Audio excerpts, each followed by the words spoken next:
gratificante, né? A gente vir na casa, poder passar um estudo, porque quando a gente passa um estudo, a gente aprende junto, né?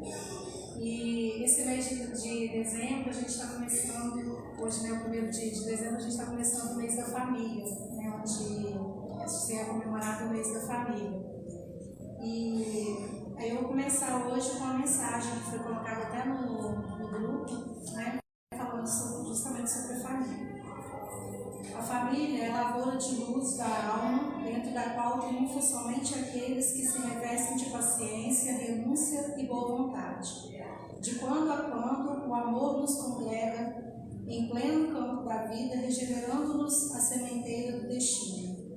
Geralmente, não se reúnem a nós os companheiros que já demandaram a esfera superior, dignamente arelados por vencedores, e sim abençoados menos estimáveis de outras épocas, para restaurarmos o tecido da fraternidade indispensável ao agasalho da nossa alma na jornada para os cimos da vida.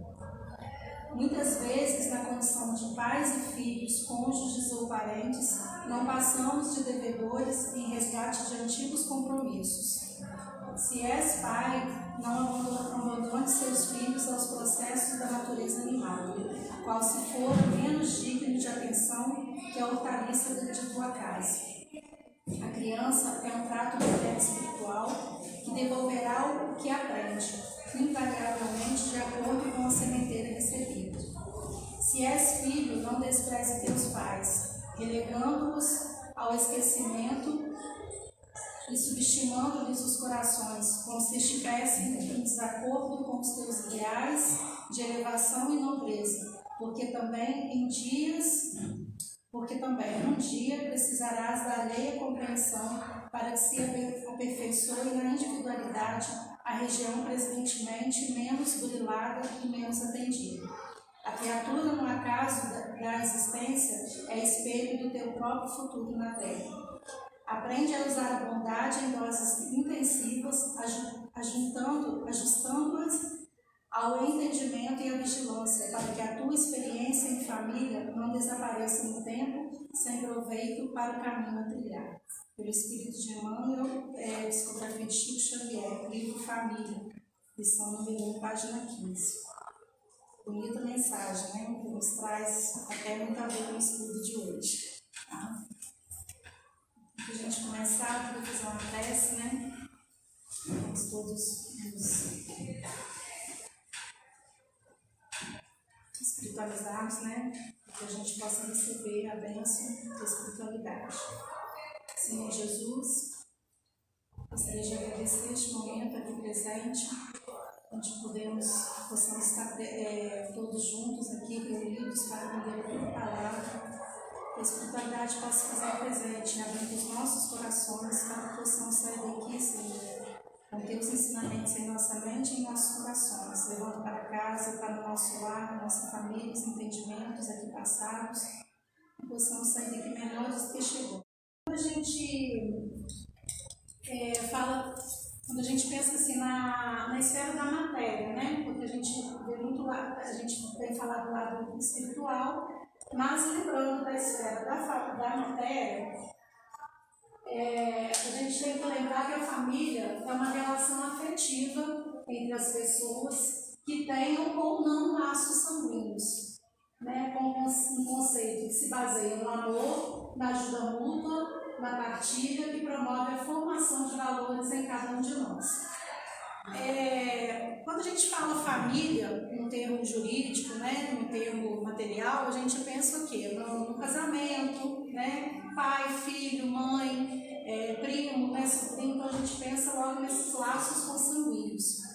Porém, com as mudanças, né, que nós tivemos ao longo do tempo e também com o que a gente estuda, né, através da doutrina, a gente vê que a definição família não se trata de laço consanguíneo, né? Se trata justamente de laços que baseiam no amor, na ajuda mútua, na partilha. Então, ou seja, na afetividade, em laços que, na verdade, a gente traz desde do lado espiritual, que já vem junto com a gente, né? Às vezes nem sempre a gente tem afinidade dentro do lar com alguém da família. É uma afinidade tão grande como com alguém de fora. Porque às vezes não é permitido uma reencarnação numa mesma família por algum motivo, mas com a pessoa que você já teve um laço, tem que ter um resgate, né? Que vem em famílias separadas, mas de alguma forma a espiritualidade traz um meio da gente se encontrar, de se ligar para poder fazer, né, aquele resgate. Então, quando a gente conversa sobre família, a gente não pode esquecer que nós, quando a gente fala assim, nós estamos aqui, dentro dessa casa espírita, né? Então, nós somos uma grande família espírita, né? Que nós estamos todos aqui juntos, compactuando do mesmo ideal, do mesmo fim, né? De estudar, de compartilhar a mesma ideologia, de procurar o mesmo conhecimento. Então, a nossa finalidade é a mesma, né? A de procurar, né, de uma certa forma, a nossa evolução moral. Então, nós não deixamos de ser uma grande família espiritual, né? E aí, a doutrina espírita, ela veio para largar esses novos horizontes, né? Esses nossos horizontes para além dessas definições físicas, né, que nós temos. E quando a gente fala em família, nós sabemos o quê? Que a gente não tem como voltar numa família sem termos que passar por um processo de reencarnação, né? Então, quando a gente fala que nós temos que voltar para um processo de espiritual para o material, nós sabemos que nós temos que passar pelo processo da reencarnação. E esse processo nós sabemos através da doutrina que tem um único fim, que seria o fim de quê? De progredir. Né? Então, nós vimos aqui nesse plano, né, no planeta Terra, com o único intuito de progredir, né, de evoluir o nosso lado espiritual. E aí, a nossa família consanguínea, ela representa aquele conjunto de laços mais próximos que vão marcar a nossa existência de maneira positiva ou negativa. Porque muitas vezes a gente vem numa família consanguínea e a gente sabe que tem aquele lado positivo, onde tem muito amor, tem aquela afinidade, mas temos também, a gente vê que tem famílias, né, que tem aquele lado negativo, infelizmente, né, tem muita briga, muita injustiça. Então, justamente por quê? Por causa desses resgates antigos, de vidas anteriores, de vidas passadas, que nós temos que passar. Então, são maneiras, né, positivas ou negativas, mas que certamente serão conectadas conosco na definição de nossa personalidade, da nossa origem, dos nossos valores, das nossas experiências, que nos ofertam naquele seio de convivência mais íntima do espírito. Né? Então, gente, o estudo de hoje,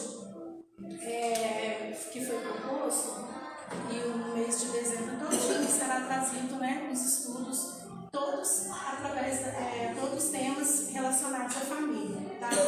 E o tema de hoje foi justamente esse, a família no mundo atual, tá? Onde eu vou tentar trazer aqui focando o quê? A família no mundo atual, na esfera corporal e espiritual, a importância da escuta na família, né, que é muito importante, o papel do pai, da mãe na família, a pessoa com deficiência, né, à luz do espiritismo, o idoso na família e como ela está ligada à necessidade do espírito no convívio social. Então, assim, a gente vai falar um pouquinho, né, juntando tudo, mas tentar esclarecer um pouquinho de cada um desses temas. Então, assim, a família, né, é uma base, né, para o nosso fortalecimento, para o nosso crescimento espiritual. No Livro dos Espíritos, na questão 913, Allan Kardec faz uma pergunta, né, aos benfeitores, e ele pergunta o seguinte: entre os vícios, qual é o que podemos considerar radical? E aí os benfeitores eles respondem: já o dissemos muitas vezes, o egoísmo. Dele deriva todo o mal. Estudai todos os vícios e vereis que no fundo de todos existe o egoísmo. Por mais que luteis contra eles, não chegareis a extirpá-los, enquanto não os atacarmos pela raiz, enquanto não os houvermos destruído a causa. Que todos os vossos esforços tendem para esse fim, porque nele se encontra a verdadeira chaga da sociedade. Quem nessa vida quiser se aproximar da perfeição moral, deve extirpar do seu coração todo sentimento de egoísmo, porque é incompatível com a justiça, com o amor e com a caridade. Ele neutraliza todas as outras qualidades. Embora às vezes a gente tenha um momento, a gente sabe que a gente faça caridade, a gente sempre tem um carinho com o outro, mas no fundo, se a gente procurar, a gente tem o nosso lado egoísta. Todos nós temos, né? Ninguém foge disso.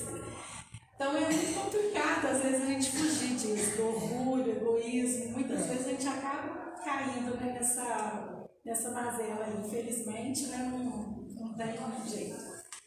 E aí, Deus, ele é muito perfeito, né? Ele sabe de todos os nossos defeitos, sabe de todas da nossa profundeza, ele sabe de todas as nossas fragilidades.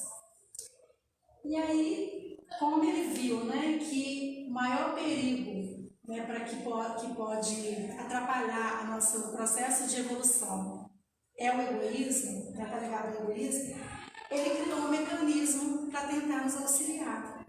E esse mecanismo é a instituição família que ele tentou criar.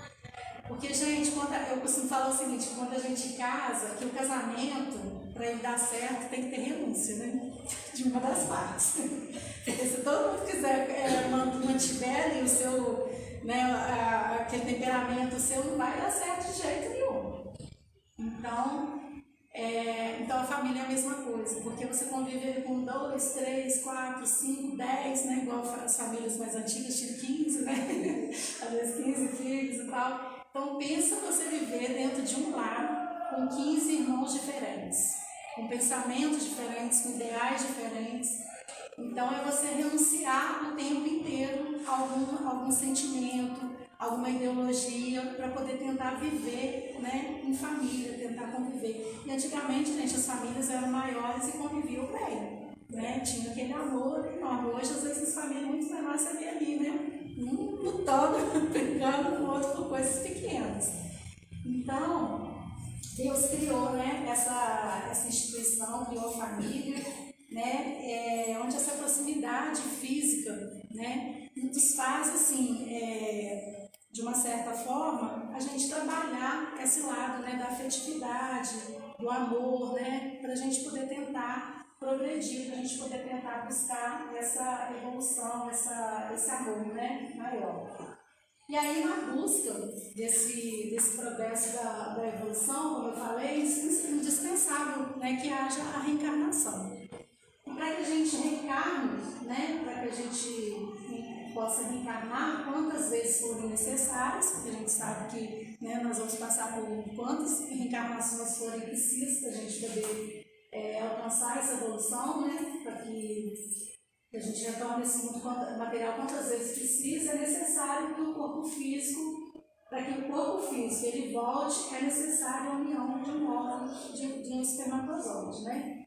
Então, dando aí início à formação do feto, né, que vai desenvolver, né, e colocar a gente de volta esse palco da vida. Então, só nesse processo aí, a gente já tem um processo que a gente fala o seguinte, que a gente já vem devendo uma certa gratidão a esses seres que nos trouxeram de volta ao palco da vida. Então, só aí a gente já tem que deixar um pouquinho o nosso egoísmo, a nossa gratidão de lado. Porque a gente já tem que vir com esse dever, né, de gratidão a esses pais biológicos que nos trouxeram a vida. Né? E aí, para a gente poder parar e pensar, mas o que realmente que nós podemos considerar e chamar, né, de família? Deixa eu ver.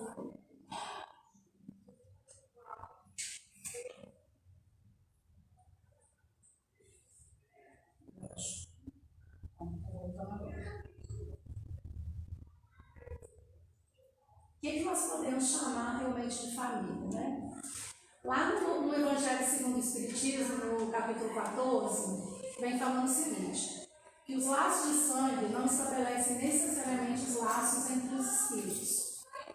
O corpo procede do corpo, mas o espírito não procede do espírito, porque o espírito já existia antes da formação do corpo.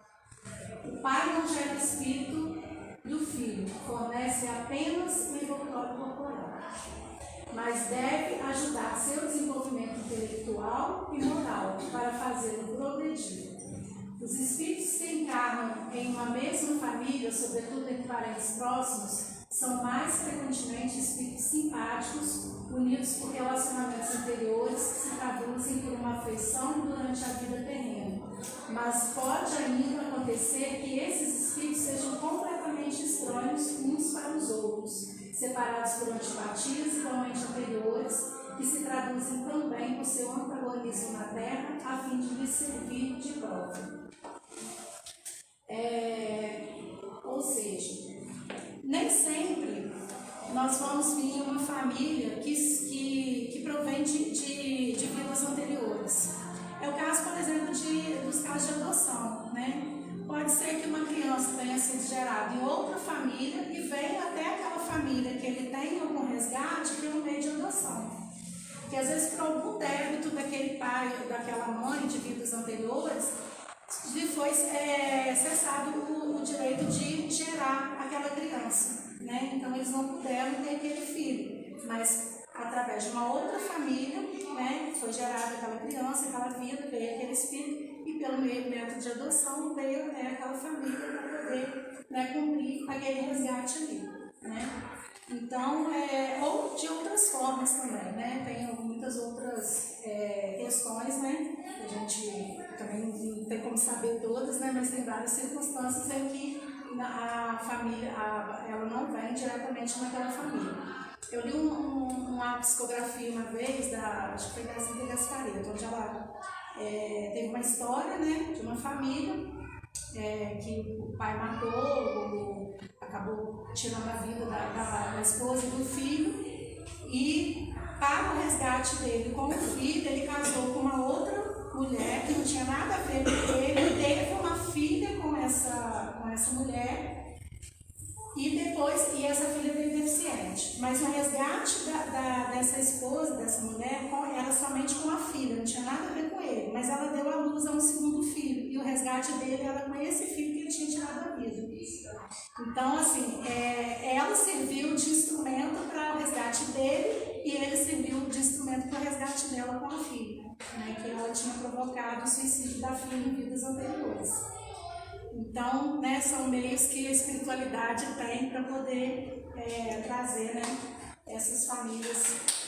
Então, dessa forma, gente, nós podemos concluir que os verdadeiros laços de famílias não são, portanto, os da consanguinidade, né, mas os da simpatia, da comunhão de pensamentos que unem os espíritos antes, durante e após a reencarnação, né?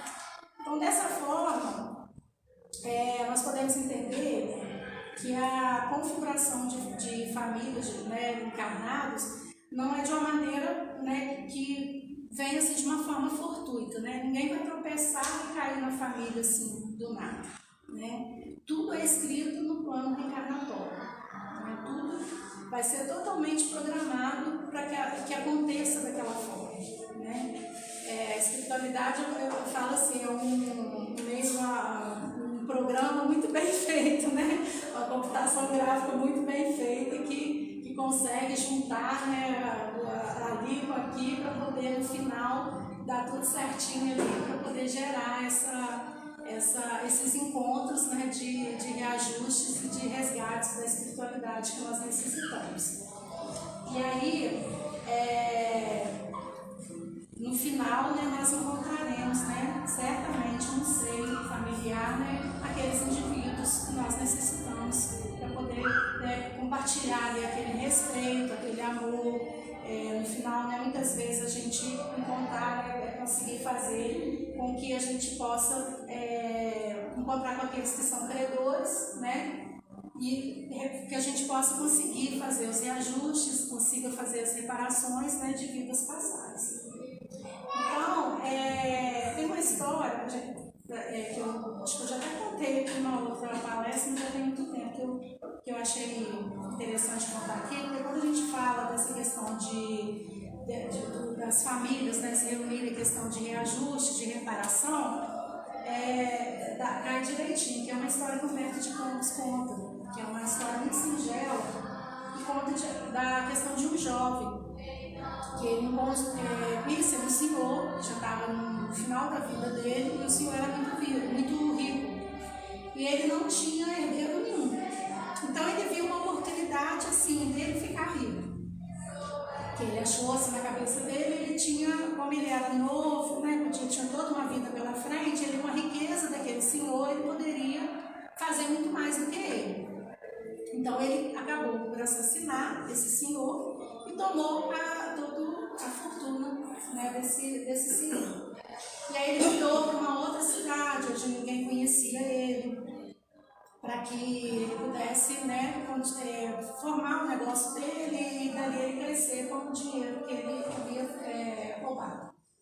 E aí nessa outra cidade ele conheceu uma moça, namorou com ela, casou, e Humberto de Campos ainda cita o seguinte, que desde o momento que ele matou esse senhor e fugiu com o dinheiro dele, uma grande sombra sempre acompanhava ele. Por onde ele passava, ele sempre tinha uma sombra, meio que acompanhando ele por todo lugar. E aí ele construiu toda a fortuna dele em cima do que ele tinha roubado, casou, continuava, né, vivendo aquele período sombrio e tal, mas teve um momento que aquela sombra desapareceu. E foi justamente o momento onde a esposa dele engravidou. Por quê? O momento que a esposa dele engravidou foi justamente o momento em que foi definido pela espiritualidade que aquele senhor viria como filho dele para tentar o resgate daquele débito, daquele momento, daquele débito que o jovem tinha contraído, né? Então, naquele momento ali, ele poderia, de duas formas, tanto do assassinato como do roubo, né? Porque ele seria acolhido como filho dele, né? Como ele teria o amor de pai daquele homem que havia matado ele, e seria o único herdeiro de todo o dinheiro que havia sido roubado dele. Então, claro, assim, que seria uma reencarnação assim, meio conturbada, né? Poderia ter uma certa. Talvez não teria tanta afinidade, seria um campo vibratório bem desafiador, né, de convivência entre esse filho com esse pai, mas no final, né, o único propósito seria o quê? Da lei de ajustamento, né, que a espiritualidade traz para o ser familiar, tá? Então, gente, a família, ela é um celeiro de bênção, onde encontramos ali, pela misericórdia divina, as possibilidades de crescimento e de nos libertar do nosso passado virtuoso de fortalecer vibrações, conexões positivas e construirmos um futuro melhor para nós e para aqueles que nos servem. Não há família material que seja constituída sem um propósito de reajustamento.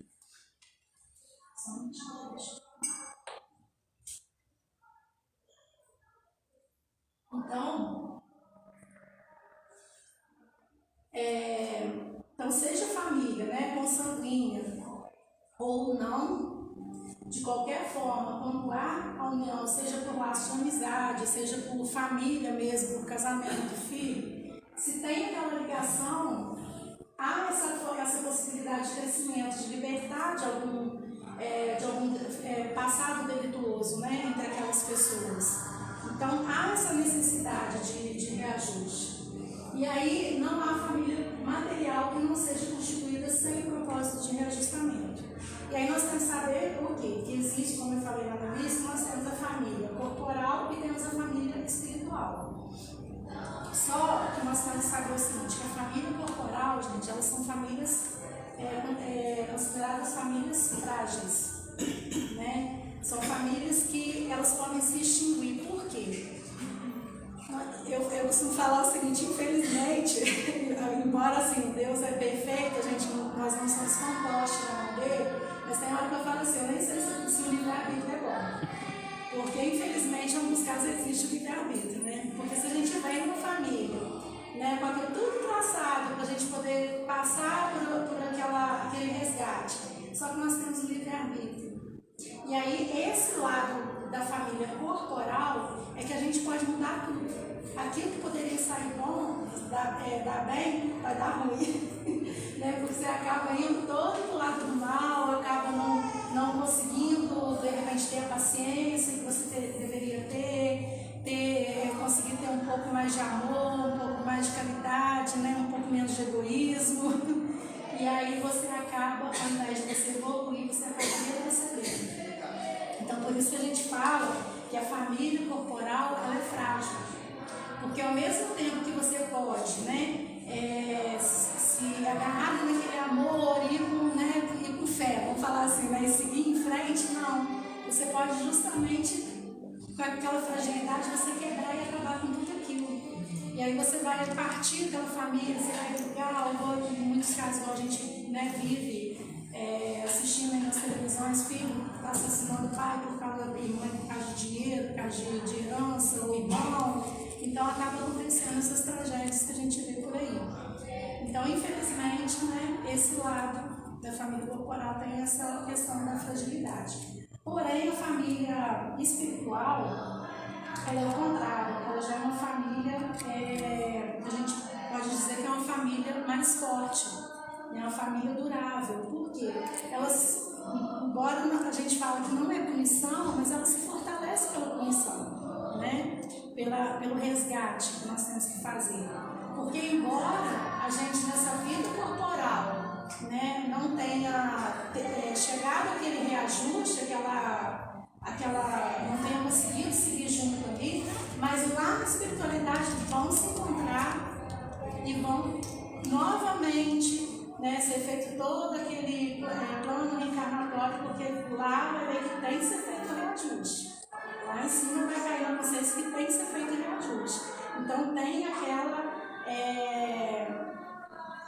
tipo assim, aquela migração da alma, né? Tem aquela união da alma, do espírito.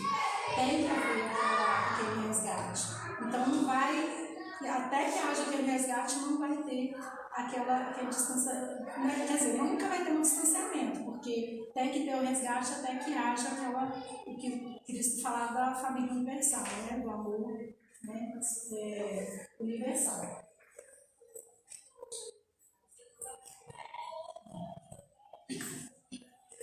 E aí no capítulo 14 do Evangelho, tem essa fala aqui, ó, o espírito que renasce em um grupo, ele pode ter contato com novos espíritos que ele não conhecia, mas pode estar voltando ao convívio que outrora fez parte da sua existência. Então, quando você está em um ambiente, você percebe se há afinidade, antagonismo, neutralidade daquele ser em relação ao outro. Quer dizer, quando a gente vê uma família, você vê se tem afinidades, né, ou não, um com o outro, ou se tem uma certa neutralidade. Então, isso indica que aquele espírito naquele grupo, ou com alguns, né, pode ter uma reação afetiva de simpatia. Mas também pode ser que aquele cara que não se dá bem com ninguém, né, que tem raiva, né, que já teve naquele grupo, com isso ele vive um conflito com a diversidade. No caso, essas duas situações, tanto aqui tem simpatia, ou que tem essa questão da rivalidade, da raiva, né, que não tem essa simpatia, indica que esse espírito já esteve naquela família, né, já conviveu naquela família. Porque o da simpatia, porque já veio de vidas passadas já com aquela simpatia, ou de raiva porque teve alguma diversidade em vidas passadas que tem que ter aquele reajuste. Então, né, indica que eles já tiveram na mesma família, já tiveram convívios em vidas passadas. Porém, se não há laços de simpatia que identificam essa existência pregressa comum, nem laços de antipatia, ou seja, aquela neutralidade, nem antipatia, né? Não demonstra que o espírito não se deu bem, quando há uma neutralidade, não existe apego muito grande, isso indica que o espírito pode estar ali pela primeira vez. Então pode ser que aquele espírito não tenha convivido com aquela família em vidas passadas, né? Ele veio ali, aquela família naquele momento, agora conta a história dessa mulher que casou com aquele homem, né? Então tinha aquela neutralidade entre eles, né? Eles não conviveram em vidas passadas, mas eles vieram junto com a oportunidade, cada um, tipo assim, um ajudou o outro a, de uma certa forma, trazer espíritos que precisavam vir para o seu reajuste, né? Para que conseguissem ter esse reajuste entre eles, né? Então, a doutrina espírita, ela nos esclarece, né? Que a vida em família, ela vai muito além das relações materiais, né? É muito além da matéria, né? O lado espiritual, o seio da família, ela traz muitos desafios para a gente, mas que esses desafios no final, eles são para quê? Para o nosso crescimento espiritual, né? E aí, gente, na vida, hoje, né, atualmente, nós vivemos desafios ainda maiores, né? Porque nós vivemos hoje o lado, né, da evolução tecnológica, né? Nós temos a mídia aí que está dentro da nossa casa todo dia, né, que abre as portas, e isso, de uma certa forma, tirou um pouco a comunicação da família. Porque, principalmente na pandemia, agora nós vimos isso, né? Porque às vezes a gente chega dentro de casa, tem um lá no quarto, outro lá na sala, mandando mensagem para o outro ali no WhatsApp, né? Conversando através do WhatsApp, assistindo uma mensagem aqui, acha engraçado, manda para o outro lá, e quer dizer, o diálogo acabou, né? Tá difícil. E com isso, gente, para os nossos filhos, os nossos filhos que estão aí, né, adolescentes principalmente, se a gente não tiver um diálogo com eles, eles estão aprendendo que a mídia está passando para eles. Né? Há tempos atrás aí nós tivemos, e de vez em quando aparece, né, esse negócio desses bonecos aí que falam que tem umas questões de fazer negócio de se cortar, de uns desafios, né, que tem que fazer, que eles acreditam naquilo. E às vezes a gente nem fica sabendo. Se a gente não parar para observar, entendeu? Não ficar de olho nos nossos filhos, a gente corre o risco de ter surpresas assim. Quando a gente abrir os olhos, pode ser tarde demais, né? Então, assim, esses ataques, né, que vêm de todos os lados, eles podem fragilizar as nossas famílias, né? Então, essa convivência que nós temos hoje, a gente tem que analisar, tem que conversar muito, tem que observar muito e ver o que nós estamos errando, o que nós estamos errando, né? O que a gente tem que buscar melhorar em termos de comunicação, né, dentro de casa.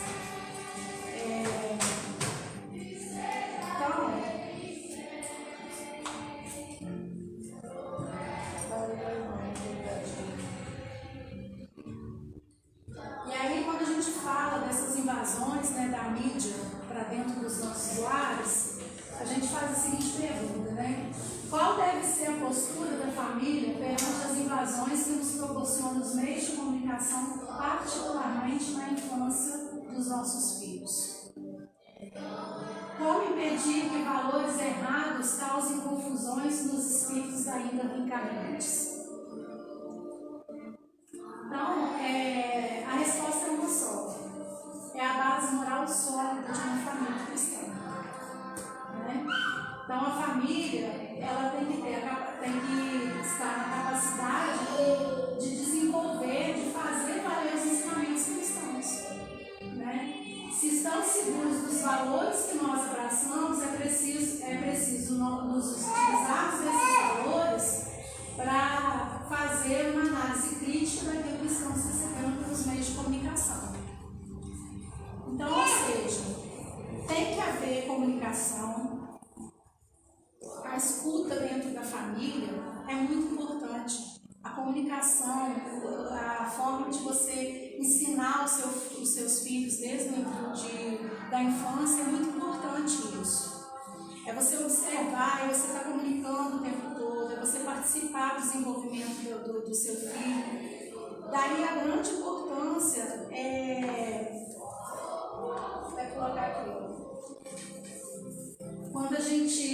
quando refletida e adequadamente usada, a palavra pode esclarecer, orientar, consolar, gerando esperança, bom ânimo, coragem e confiança. Então, gente, a palavra é muito importante. Daí a grande importância da escuta na família. É ouvir e se fazer ouvir. O diálogo é essencial dentro de uma família. Não é deixar que a mídia leve essa comunicação, leve a palavra dentro da sua família. Nós temos que estar ativos, temos que estar participantes dentro da criação dos nossos filhos. Né? Então, é uma tarefa exclusiva da família, dos pais, de estar levando todo o conhecimento para os nossos filhos. Porque a partir do momento que a gente leva o nosso filho, tem gente que fala assim, eu já ouvi o pai falando assim, que quem educa a escola. Não, gente, a escola educa a biologia, matemática, português, né? Educa as disciplinas, né? Que eles têm que aprender. Mas a educação moral é a família que tem que passar para os nossos filhos, né? Não é o professor lá na escola que tem que falar. Então, Emmanuel, no livro Vinha de Luz, né, sobre a vida de Xavier, ele fala o seguinte: receber encargos deste teor é alcançar novos títulos de confiança. Por isso, criar os filhos é aperfeiçoá-los, e aperfeiçoá-los não é serviço tão fácil.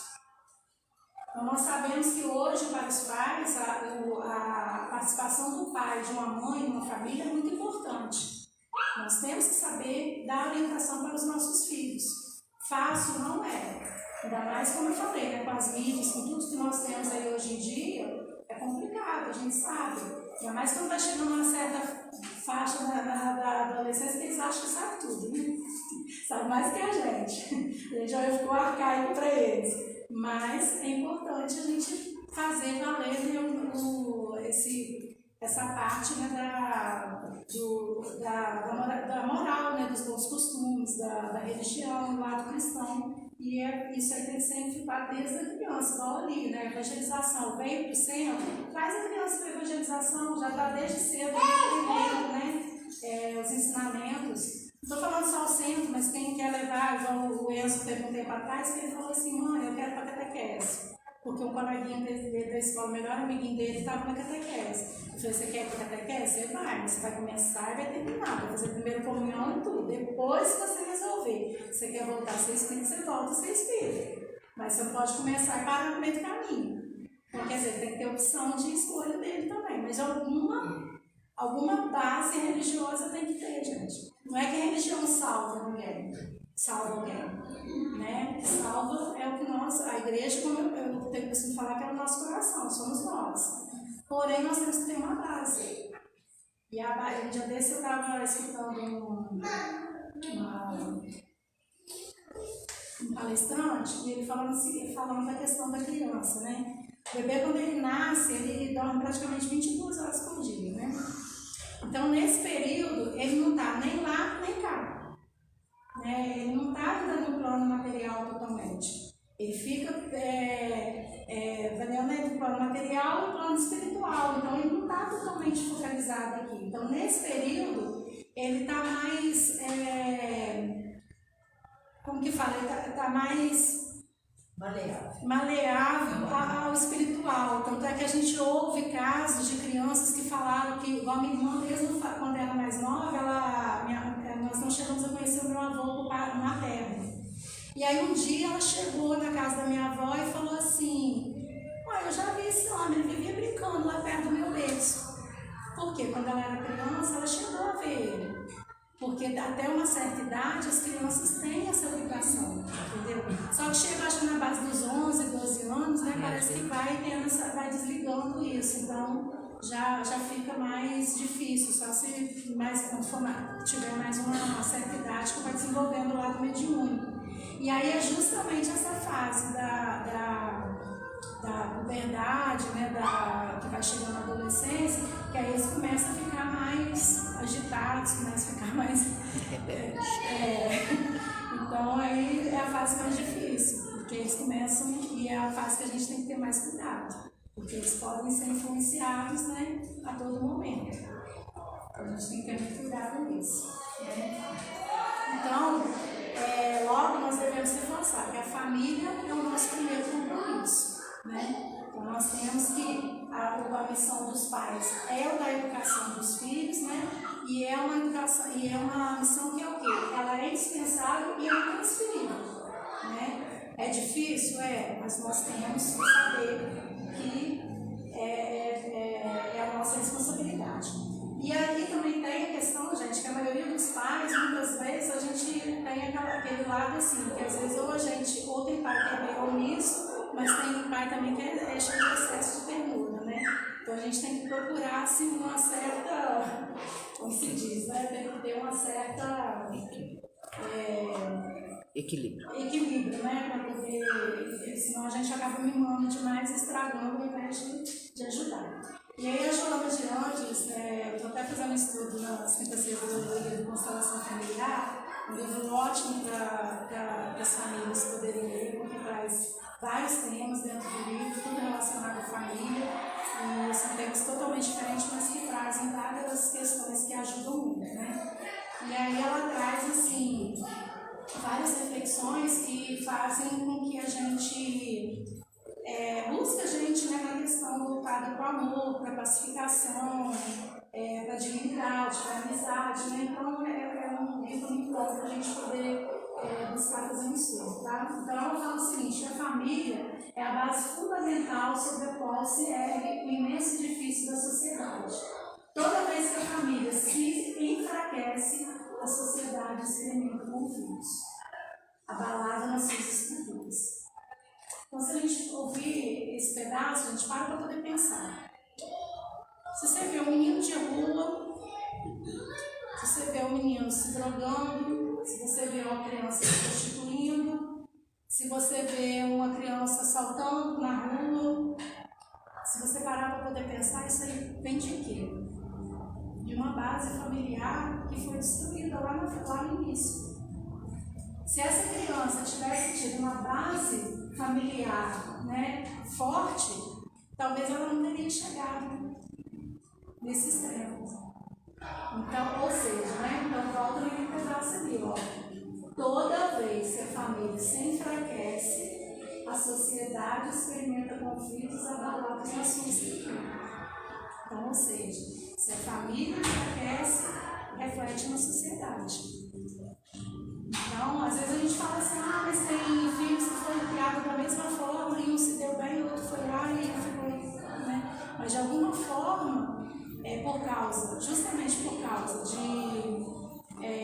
de resgate que tinham que ter, daquela falta, né, de repente de tato que tiver para poder tratar, né, aquele ser, aquele espírito, acabaram tratando melhor um que o outro, ou não soube, né, lidar com aquele. Ou aquele espírito também, né, não teve aquela, não foi daquela vez ainda. Então a gente não pode também assim, julgar todos de formas iguais, né? Mas de uma forma geral, a gente vê hoje em dia aí, né, várias pessoas engravidando, colocando um monte de filho no mundo, sem uma certa estrutura. Então, de uma certa forma, é uma base familiar que já vem lá de trás, né, com a estrutura enfraquecida, né, que traz acaba trazendo esse desequilíbrio para a família e para a sociedade. Então, gente, de uma certa forma, a orientação religiosa é de grande importância. De uma certa forma, não, é totalmente importante para a gente. Então, a gente quer que, através dela, que a gente consegue aumentar essa resistência da família, da resistência de lutas morais, né, que a gente tem. Então, assim, a gente tem que saber o seguinte: realizar lar, semanal no lar é importante. Porque a partir do momento que você consegue colocar isso dentro de casa, com seus filhos participando, eles começam a conviver aquilo ali já desde o início, ver que aquilo ali tem importância, né?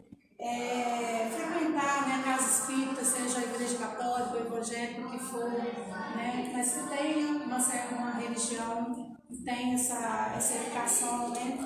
Fazer leituras edificantes é muito importante para as nossas crianças também, porque são bases, né, que edificantes para elas, para a personalidade, bases morais para elas, né? Então tudo isso exige um certo esforço, exige bom ânimo para a gente, porque eu sei que a gente vive momentos hoje que a gente trabalha muito, corre para cá, e tem hora que a gente acaba deixando as nossas crianças meio assim, até com o celular para poder dar as coisas para a gente, né? Mas nós temos que ter esse momento para a gente poder educar, né? A gente não pode cansar, a gente não pode, é papel do educador, né? A gente não pode cansar, a gente não pode desistir. E a família tem esse papel do educador, não é só a escola, não é só o professor, né? E principalmente na fase da adolescência, né? Que é essa fase aí que está rebelde, né? Está refratária aos ensinamentos, então acaba, né, ficando mais complicado. Então, a doutrina, ela permite, né, a gente conhecer aí, através da lei de ação e reação, né, toda essa questão das vidas anteriores, né, que hoje representa a nossa semeadura. Aí vai falando mais, a doutrina escrita nos permite conhecer, através da lei de ação e reação, essas vidas anteriores, que hoje representam as nossas semeaduras de vidas pregressas. Portanto, hoje temos exatamente aquilo que propusemos a plantar. Que tipo de sementes foram essas que hoje colhemos em termos de frutos dessas relações? E aí, quando a gente fala de tipo de sementes, nós temos vários resgates, né, em famílias que nós temos. E aí, uma delas, por exemplo, são as pessoas com deficiências que vêm na família, né? E aí, quando a gente fala de um deficiente na família, as deficiências, elas são instrumentos para o progresso espiritual que ajudam no reequilíbrio das vibrações. Em uma nova oportunidade de progresso, o espírito pode apresentar deficiência física ou mental relacionada aos abusos cometidos na reencarnação anterior. Então, de acordo com alguns abusos, né, que a gente comete em uma certa reencarnação, a gente pode vir a encarnar com algum tipo de deficiência em outras reencarnações. E aí eu trouxe aqui só alguns, que são vários tipos, né, se for falar de todos, não. Mas, por exemplo, uma deficiência mental, né? Se na última existência física o indivíduo usou da sua inteligência de modo negativo, e pode ser que ele retorne alguma deficiência mental que o impeça de progredir intelectualmente enquanto encarnado. Aí eu falo assim, coitado de alguns políticos, né? Porque se você tem ali, né, inteligência e acaba utilizando para o mal, você corre o risco de vir numa próxima reencarnação com algum tipo de deficiência mental, né, que vai te privar de progredir intelectualmente, né, para que você não cometa aquele mesmo erro. Eu lembro de uma palestra que teve, eu não sei se foi aqui, se foi outro centro que uma palestrante falou, até de uma palestrante espírita. Ela sempre vinha como palestrante, ela tinha um orgulho danado de ser palestrante. Ela vinha aqui, falava, tinha um orgulho, gostava de ser convidada para todas as casas para ser palestrante e tal. E aquilo sempre era um problema para ela quando ela reencarnava, por causa desse orgulho que ela sentia de ser uma boa palestrante.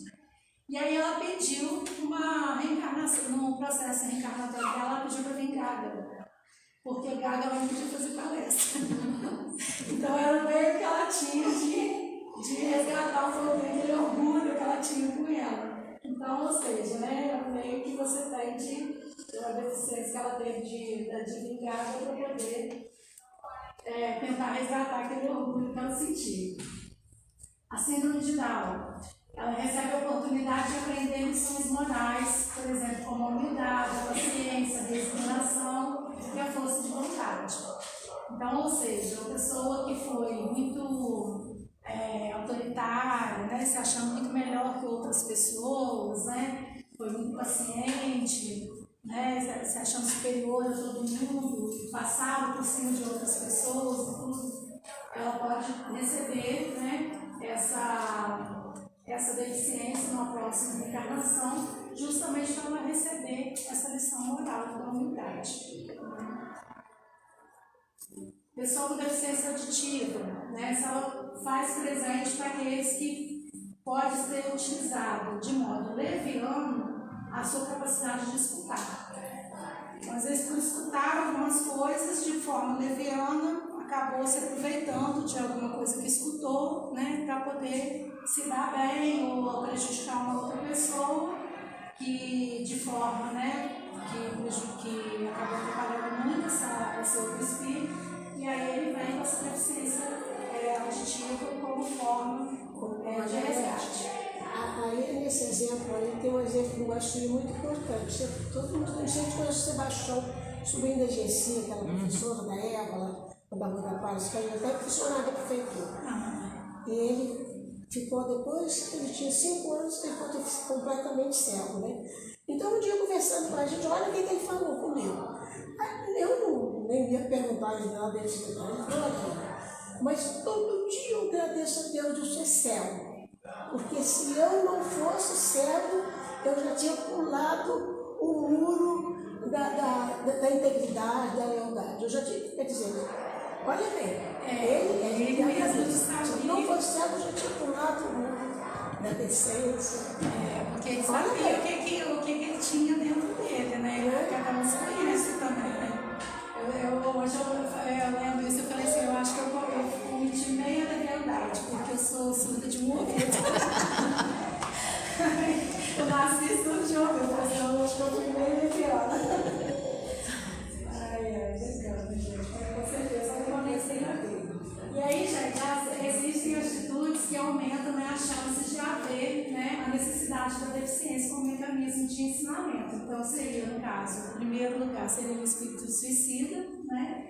E aí, essa história que eu contei para vocês do casal, né, das pessoas que casaram, a mulher, ela teve uma filha com esse homem e a filha veio deficiente. Ela andava, às vezes ela tinha crise que ela se batia na parede, acabava até se machucando e tal. E aí no final do livro vem falando que em vidas passadas, essa moça era uma moça muito bonita e a mãe dela era assim, teve ela muito nova e a mãe muito bonita também. E aí a moça conheceu um rapaz, foi ficando noiva, saiu perto de casar, ela descobriu que o noivo estava tendo um caso com a mãe. E aí ela, quando descobriu aquilo, ela cometeu suicídio. Então ela veio como filha da mãe novamente na outra reencarnação, deficiente, no resgate das duas, né? A mãe, inclusive, foi a causadora da filha que cometeu suicídio e a filha com deficiência por ter cometido suicídio. E aí, segundo o espírito que utilizou, né, da sua intelectualidade para o mal, e espíritos que cometeram homicídio. Então, seriam os 3, claro que tem outros, né, mas os 3 que foram listados primeiros, que seriam, que aumentam a chance de haver, né, uma necessidade de deficiência como mecanismo de ensinamento. E não se trata, gente, de uma punição, né, mas de uma aplicação da lei de causa e efeito. Tá?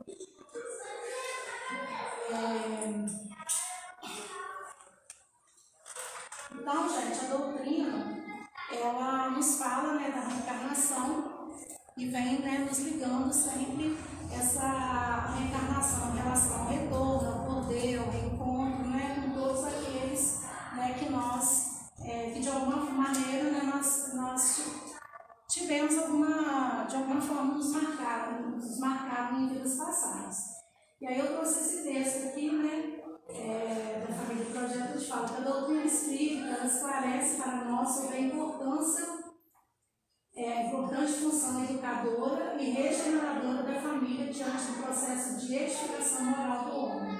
Percebemos então que a família pode contribuir de maneira abrangente dentro da proposta de educação da humanidade, do homem como ser espiritual, apontando lá e tudo que este poderá existir um homem de bem amanhã, né?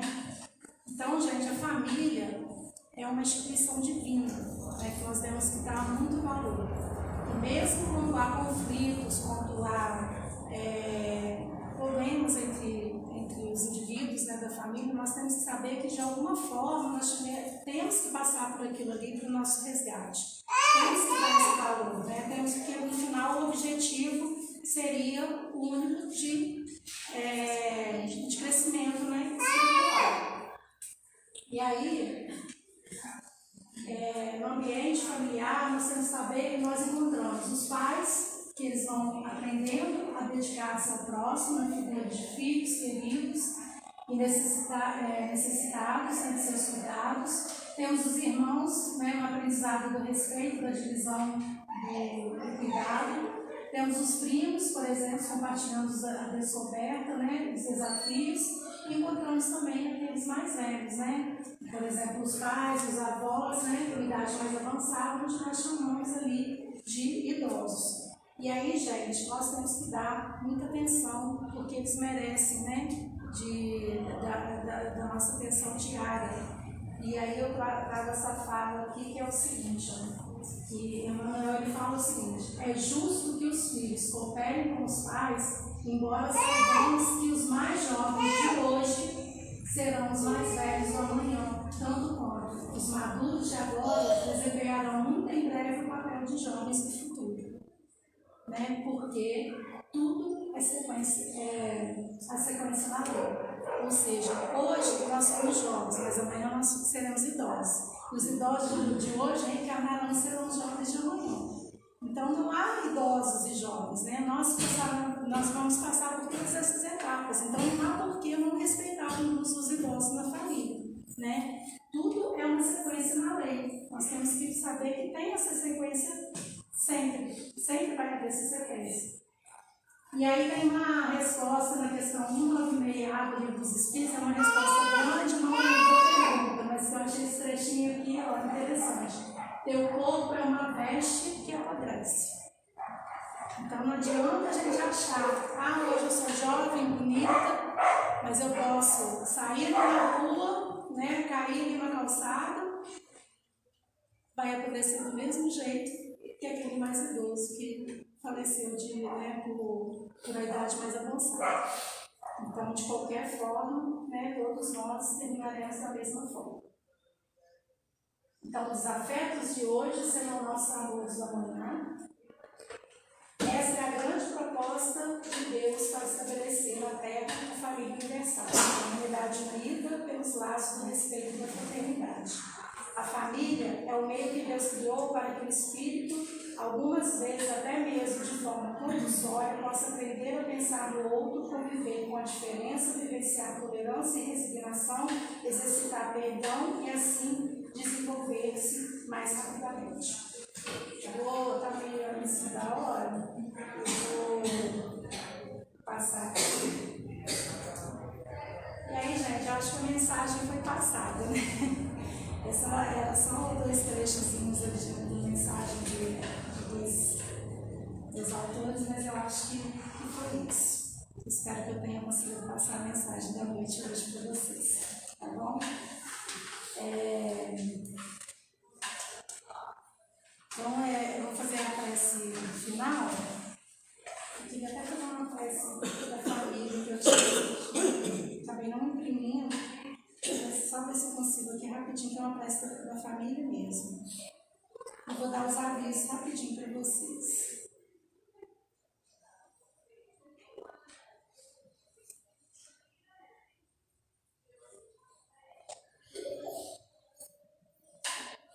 É assim que eu hoje.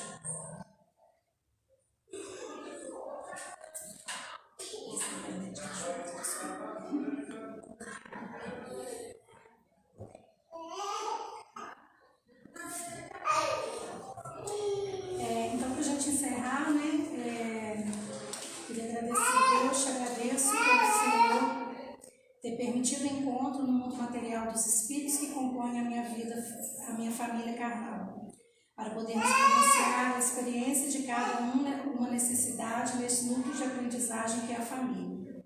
Que o espaço físico que moro seja cada vez mais um lar, indo além das estruturas físicas, que seja composto de amor, de harmonia, de paz, de alegria, de sorriso, de afeto, de perdão, de companheirismo, de entendimento, de benevolência, para que possamos viver a felicidade no aconchego do nosso lar.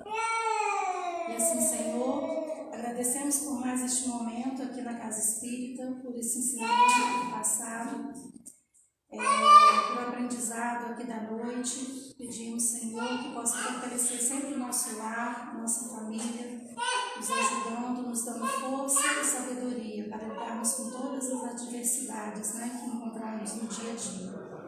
Pedimos a vossa bênção para que possamos voltar para casa e abençoando cada lar de cada um aqui presente. E assim, Senhor, damos por encerrado o nosso primeiro momento, dando início ao nosso segundo momento do passe. Agradecido, Senhor, por mais este momento, que assim seja.